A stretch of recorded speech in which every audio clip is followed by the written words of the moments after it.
This is one of my favorite time of years when the lilacs are in bloom. Yes, we're going to paint this sweet and super fast lilac painting. Hold on, here she is. I go over this step by step, no traceable, none of that goodness. You can totally do this, just tapping, moving brushes, drawing a simple shape for a bell jar, and then mushing it. I love the mushing technique because it creates such a soft and like, oh, ethereal kind of like painting. You can add some little doodads in the end, etc., etc. Yes, really simple and doable. Please don't tell me you can't do this. You can do this. You're just tapping a brush and moving it around into the shape. And there's, like I said, no traceable. You don't need to. It's just the feeling of where you want the blooms to go, how you want them to go. Patreon members get the extended version, but everyone else can totally create all of this because you're going to see all of this. So without further ado, let's get started on this wet and wet technique that I love more than life to create this really super soft and sweet lilac bouquet. All right, to begin with, I have 100% cotton cold pressed paper. This is a block by BOAHOang. I like to use my Fabriano also. They're both like similar in price, I think around $30 or something like that. The Arches is much more expensive, but it's really good to use a good quality paper, especially cold press for this. And if you can get it on a block, it makes your life easier for the design to go back flat when it dries, right? Because it has the glue on the side. I'll be using a Princeton 12 Neptune series. I might get my little guy. This is the liner from Princeton Umbria. It's number 4 liner. Maybe I'll be using my 8 long round. I don't know. I'll play around with it. Go around. I'm going to just do something simple. So for this lovely tutorial, no traceables allowed. Nope. We're going to just have fun, freehand drawing this, and then just kind of painting in the lilacs. And my intention is to have them kind of going out like this, and a vase over here. So maybe just, you figure out what you want the vase. And the vase can go off the page. You can have it on a table, but I'm picking mine off the page. So just maybe do like an oval and have it come down. It could be, I've got a shape. It could be more interesting, kind of in a shape like this. Make a vase, whatever you want to make. And then I'm just going to take off that little section here. It's not a super drawing. It doesn't need to be a super drawing. It's just indicate where the vase is going, and I'm going to erase some of this lines here. And then my lilacs are going to be like, kind of have some leaves. I kind of like to do this intuitively, but I'm just going to have them kind of going out this way and figuring out which way I want them to go. So I can put some little lines that just kind of like a guide in a way, and then some leaves over here. All right. All right, let's get to it. So I love this brush, number 12, Neptune, floppy, loose. I'm going to grab some ultramarine blue deep. Yes, we are. Can you tell it's Friday and I'm enthusiastic? Add a little bright rose or magenta, whatever you have that works. It's a pink color. Do not use a red. It will make an ugly purple. We're doing a lovely, lilac. And I'm going to water. Look at all that water I put in there. And this brush holds a lot. So remember, lilacs kind of like go in like a cone, not a cone shape, but they go from like a triangle, like a fat rounded triangle goes this way. And we're doing a loose abstract, not abstract, but like just, it's not perfectly perfect. And you can make your lilacs more purple or pink, depending how much more rose, magenta you add, blah, blah, blah. You see where I'm going with this? You can make them those colors. They are more like a pinky purple. I'm not doing white today. We're doing this. And look how much water is here. This brush holds a lot. So my lilac's going to be here and here. I'm going to start to do like this tippy tapping, which I love to do, and then get that shape. So it's more like the triangle shape. See? Look at that. That took 2 seconds. Come on, you could do this. Tap, tap, move it as it goes into like a triangle type shape, right? Pushing, moving. La la la la, sing, put some music on, have some fun, go fast, don't think about it. When you think about it too much, well, you know what happens. You overthink it and you don't like it, and all that stuff that gets in your head that's ugly gets in your head. To get it out. Anybody can do this. Stop saying you can't. I don't want to hear it. Don't want to hear it. It's not happening. So I'm adding more pink now. I'm bleeding that. I'm just tapping. Don't tell me you can't do this. You can totally do this. So I have my line as my guide, and I'm tapping. You can tap down on the line if you have to, and then figure out where you want to stop, right? So then you kind of go out here. Remember, it's kind of like a triangle, but a loose triangle with some spaces in between. This is how I would do my approach for a lilac. You can paint those little blooms and make yourself insane. I'd say paint this first, and you can add some like nice 4 or 5, 4-petal flowers that look like lilacs, like real serious lilacs. If you want to zoom in, you go 1, 2, 3, 4. You can do like that. Have a few kind of popping out on the side. Look at that. You already know it's lilacs. Come on. You don't have to ask. And then we can kind of just push some ones down here. La la la. I haven't got the greenery yet. Just playing. I'm going to add more pink on this one. I have to water this down. It's a little too bright. You want a nice pale lilac pinky color. See, I'm just tippy tap, leaving space in between. If you know me by now, you know I'm doing that. And you know me by now, you know what I'll do in a minute. Not now, but soon. It's coming. It's coming. So you can kind of just keep it like simple and light here. Maybe have a few kind of coming over here. I don't want to make a round bouquet. I really kind of want the energy to go this way. You have to decide how you want to do it. Do you want a center vase? Do you want it off the side? You have to think about composition when painting your own design. Now, obviously, you're copying mine to figure out how to do something like this in this technique. But once you figure it out, see, I didn't like how I did it. That's too pointy and not loose. Going out like that. Then you can go ahead and just forge your own plan for your own composition. And what I mean by that, like you can put the flowers in the center, like the vase can be moved over here, it can be cut off on the left. It could be on a table, it could be smaller. You see where I'm going with this? Look at that.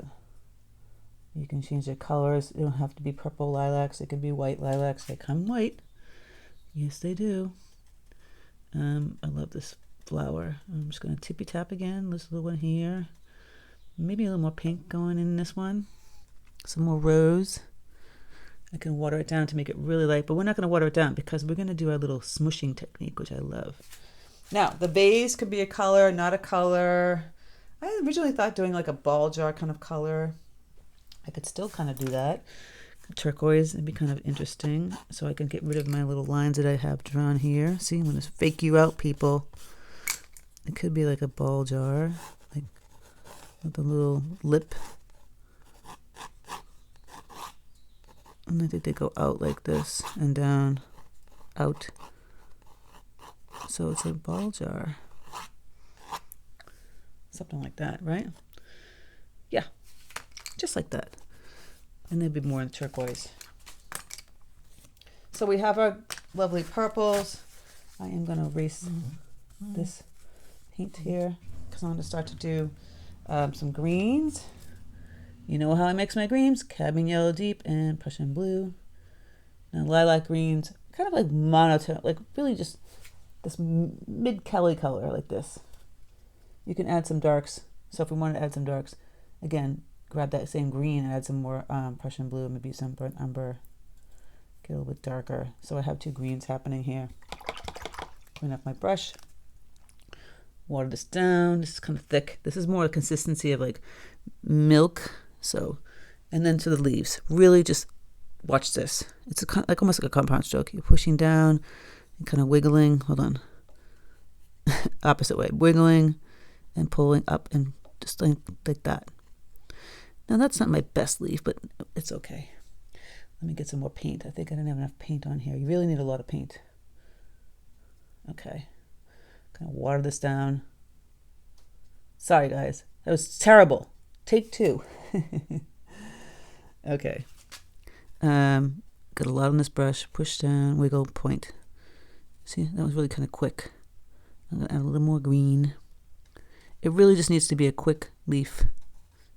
See that? Psh, psh, psh. And then they have some green kind of coming through the purple of the stem. I'm gonna put another one here. Was that hard? No, come on, you could do that. You're just pushing and pulling. Push down and pull out. I don't even want to say something else and get myself in trouble.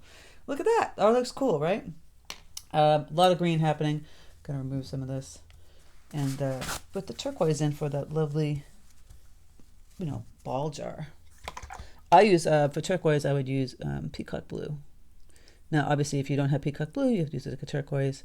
You can just water this down, maybe add a little brown, a little burnt umber, so it's not so bright, a little more serious looking turquoise. And there we go. And now water this down, and we're going to add that in. See that? Just simple lines. And I'll start to grab some water on that same brush. And we didn't do the stems. I gotta follow through with the stems. I'll do that in a second. Just throwing in some this color real quick. Remember, it's not gonna be perfect because it's an abstract type of painting. And now the green, the stems would be brown, brownish green. So I'll add some burnt umber. I've still got some green over here. Maybe a little bit of green in here with the burnt umber. So they're kind of coming in here and they're going to go in and down. A little thicker, a little brown. Now, because it's wet, it's going to kind of bleed a little bit. That's kind of works in our favor because when it's hitting water, it's, you know, diffusing. Your eye sees it that way.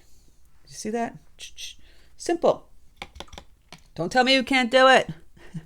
So now I'm going to let this seep in the paper just a few minutes. Yeah. You know it's coming. This is a lovely picture. Take a picture if you want of it, or how it looks right now. I think it's very simplistic. Has no sophistication to it. We're going to destroy it.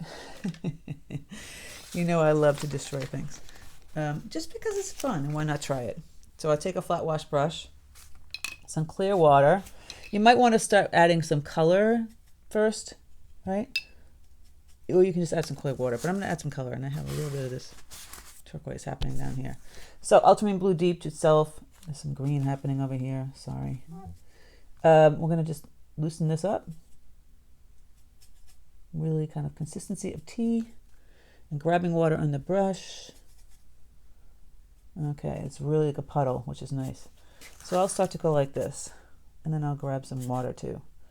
And kind of mush it. And I'm going to start to mush my lovely, a little too much blue, lilacs. The ones out here, I didn't add the water, the blue to, so I'm just going to kind of mush these. Let's see what happens. It's already having another energy to it. And why I would like on a block, you don't have to have it on a block, but maybe stretch a paper or really tape it down, is because it's going to get wet, really wet, and it's going to start to like curl a little bit. It will go down flat when it dries, but right now. Now see how I'm kind of avoiding the green? And for good reason. I don't want it to turn to brown. Kind of mushing this. I'll mush the jar. Getting this all kind of wet. Just kind of like almost like erasing the picture. It just gives it a really cool effect. It's just something I'd love to do. And obviously people like it. They've seen it on my YouTube and my Patreon. That's what I love to do. And in my actual watercolor workshops and retreats. I do this in person, and people can actually witness me destroying the picture. Yep. We did some lilacs on UK retreat, so doing that, just a different type of look. They were cascading downward, not in a jar. Already it has a really cool look to this. See, kind of mushing. You can add some of that turquoise over here. Kind of maybe having like almost like a cast shadow, pulling it out here. Now we've got the nice holes happening in here. I'm gonna mush, maybe add some blue and mush the color in here a little bit. So we're getting rid of that white. Some of it we can keep. Look at that. I just already love it. And it didn't take any time at all. Look at that. 13 minutes in, we have a killer design. Really kind of cool. If you scan this in right now, you put it on a greeting card. People will be like, oh my God, that's so beautiful. And I'm not lying, because I love it. 13 minutes in, you have a design. That's really fun. If you want to do some lifting, which is like lifting the color, you see, and tapping back on the paper towel, This brush does this. I hate when they like separate. I don't know why it does that. Maybe the paint or something has something to do with it. Or grab a stiffer brush. I have another smaller one that hasn't been used yet to kind of get the highlights. If you want to do that, you can play with this, you know, and then maybe take a paper towel and tap it to get that little edge of highlight. Isn't that cool? A little more water in there. I love it. You can kind of play around with tapping in that little white paper towel. It's just going to change your picture. And every picture will look different when you do something like this. It just will. No one will look the same. They'll look different. I'm just tapping paper towel today. And I usually don't, but it's kind of fun. It's making a texture that I like. And look, seriously, quick, fast, easy. If you want to go back and when it dries and paint some like real serious looking lilacs, feel free to do that. I'm going to go back in and just add a little color here on the side. So I'm going to let this dry. I'll come back in and add some simple blooms, and I think that's it. Seriously. The magic of television, hilarious. So, see, look, 1, 2, 3, 4. 1, 2, 3, 4. And you just do these little petals to indicate that it's a lilac, maybe a little bit lighter. So add some more water. You don't add white with watercolor, you add water to make it lighter. And so just popping in a few of those. You can cluster a few of them too, right? When those dry, you just add like a nice deep dark center. So I'm just doing a few of those on top. Just a few, not a lot. Letting them seep in. You get a little bit darker in these areas. Again, this is the part that makes it a little more sophisticated. And please don't go overboard with this. Just do a few, and then we'll do little dashes and dots for like the ones that aren't open. Why do I say this? Because people have a tendency to go overboard, and then it doesn't look like the soft, pretty thing that we were trying to create. It ends up being overworked and not what we were going, not what we were trying to achieve here. So, ultramarine blue and bright rose, or magenta, really no water at all. Tap the center, or even just ultramarine blue itself, right? You can just tap the center of those little blooms that you created, and people will understand that it's a lilac. See the little dot? So cute. Right? And the greens, again, you can go back over them if you want a little bit. It's up to you if you feel like, oh my God, I washed it away or I don't like it. You can add, I'm going to go back and add a little bit more color on one of them. Oh, my green is making a mess. But this one had the cauliflower bloom. I kind of want to just put that into like an actual petal. I'm sorry, leaf. And add some more color in here. But I just like the way it looks. It's really nice and soft. Just the kind of thing I was going for. See how that's that dark little leaf right there? Just changes that. If you want to add a little more colorful one. A couple of lines. Sprigs. I just love it. It's just so soft. And I don't want to wreck it. I don't want to make it not be this way. And if I add even more turquoise, maybe a little bit of color here on the edges, just for some depth, but not too much, just a little bit. Dry brushing. I just love the softness of it, and I don't want to destroy it. Whoop, see? It has said darker on my brush. Now it's like an outline, which I didn't want, so I'll have to kind of lift that a little bit. There we go. And that's it. This is all she wrote. Really quick, really easy, really soft, and just kind of, you know, I don't know how to describe it. It has that mood of like soft windswepty kind of look. And you might not like this. I love this. You should try it. Whatever. Patreon members get the extended version. But you guys could totally create this and have fun with this. So if you have any questions, leave them in the comment section and have fun painting. And if you want to become a Patreon member, click the link in my description box below. We have extended extra videos, weekly exclusives. We have a Facebook group, all this great stuff. And it's where people support my free content here on YouTube, which I really appreciate. And if you like my channel, if you like what I do, maybe consider supporting my channel on Patreon, which I really appreciate. So without further ado, enjoy and happy painting.